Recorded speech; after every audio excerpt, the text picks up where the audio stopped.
Apalagi Bapak Ibu, saudara-saudariku, orang muda serta anak-anak yang dikasihi Tuhan. Kita masuk ke Selasa Pekan Prapaskah yang kelima, 8 April 2025.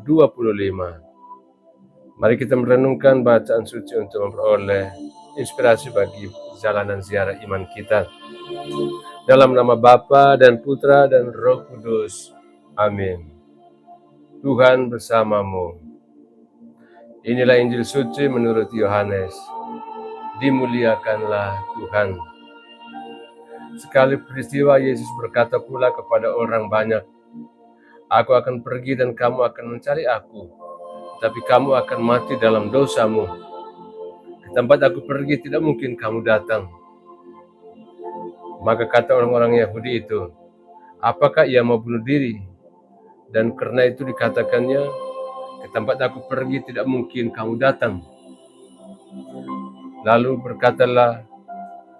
ia berkata kepada mereka, "Kamu berasal dari bawah, aku dari atas. Kamu dari dunia ini, aku bukan dari dunia ini. Karena itu, tadi aku berkata kepadamu bahwa kamu akan mati dalam dosamu. Sebab jika kamu tidak percaya bahwa akulah Dia, kamu akan mati dalam dosamu." Maka kata mereka kepadanya, "Siapakah engkau?"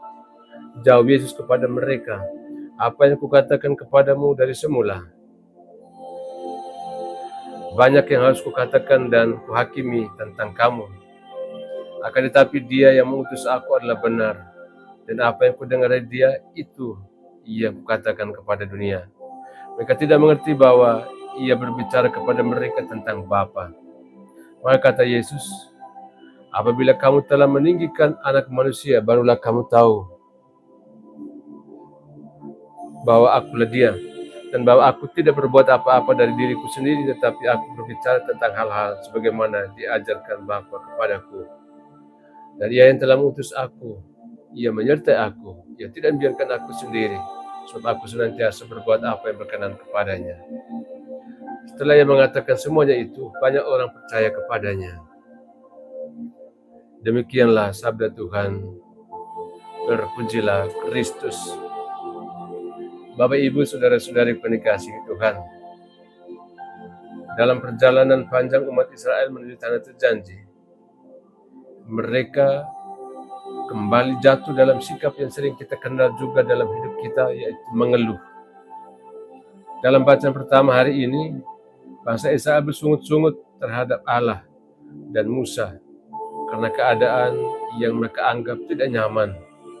Tidak ada makanan, tidak ada air, dan mereka muak dengan makanan yang disebut mana dari surga. Keluhan itu bukan sekedar karena lapar atau haus, tetapi karena hati yang mulai kehilangan kepercayaan. Dan ketika kepercayaan mulai memudar, kasih pun ikut surut. Mereka lupa bahwa Allah selalu setia, yang telah membebaskan mereka dari Mesir, memberi makanan dari langit, memelihara mereka di padang gurun. Tetapi Allah seperti Bapa yang mengasihi, tidak membiarkan umatnya binasa. Setelah mereka diserang oleh ular-ular berbisa, Allah memerintahkan Musa untuk membuat ular tembaga dan meninggikannya di tiang. Siapapun yang memandang ular tembaga itu akan sembuh dan hidup. Saudara-saudari yang dikasihi Tuhan, ular tembaga itu adalah gambaran profetik tentang salib Kristus. Dalam Injil hari ini, Yesus sendiri berkata, "Apabila kamu telah meninggikan Anak Manusia, barulah kamu tahu bahwa akulah Dia." Yesus tahu bahwa salibnya akan menjadi tanda yang menyingkapkan siapa dirinya sebenarnya, yaitu Allah yang penuh kasih, yang rela menderita demi keselamatan umat manusia. Ketika ia ditinggikan di kayu salib, ia tidak sedang dihina, tetapi justru sedang dimuliakan. Karena dari sanalah pancaran cinta kasih Allah tampak nyata. Saudara-saudari yang dikasihi Tuhan, seringkali kita pun seperti bangsa Israel, mengeluh dalam hidup rohani kita. Mungkin mengatakan, "Mengapa doa-doaku tidak dijawab? Mengapa saya sakit? Mengapa hidup saya berat?" Dan perlahan kita mulai mempertanyakan cinta Allah juga. Tetapi sabda Tuhan hari ini mengajak kita untuk menatap salib Kristus dengan iman. Salib bukan hanya lambang penderitaan, tapi lebih dalam lagi itu bahwa salib itu adalah lambang kasih yang menyembuhkan. Barang siapa yang memandang salib dengan kepercayaan akan menerima kekuatan baru, penghiburan batin, dan damai yang mendalam. Saudara-saudari dikasihi Tuhan, Prapaskah masa untuk meninggikan salib dalam hidup kita. Bukan hanya sebagai simbol yang kita kalungkan di leher, tapi sebagai jalan hidup, jalan kasih, kesetiaan, pengorbanan, dan pengampunan.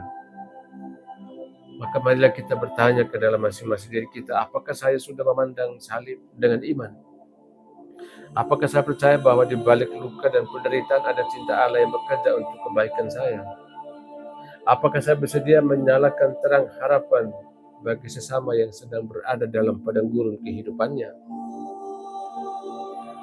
Kita berdoa, Tuhan Yesus yang disalibkan, ajarilah kami untuk memandang salib-Mu dengan penuh iman.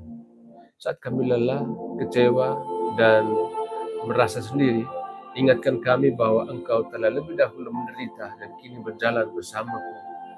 Semoga salib menjadi jalan hidup kami, jalan kasih yang menyembuhkan dan membebaskan. Amin. Tuhan bersamamu.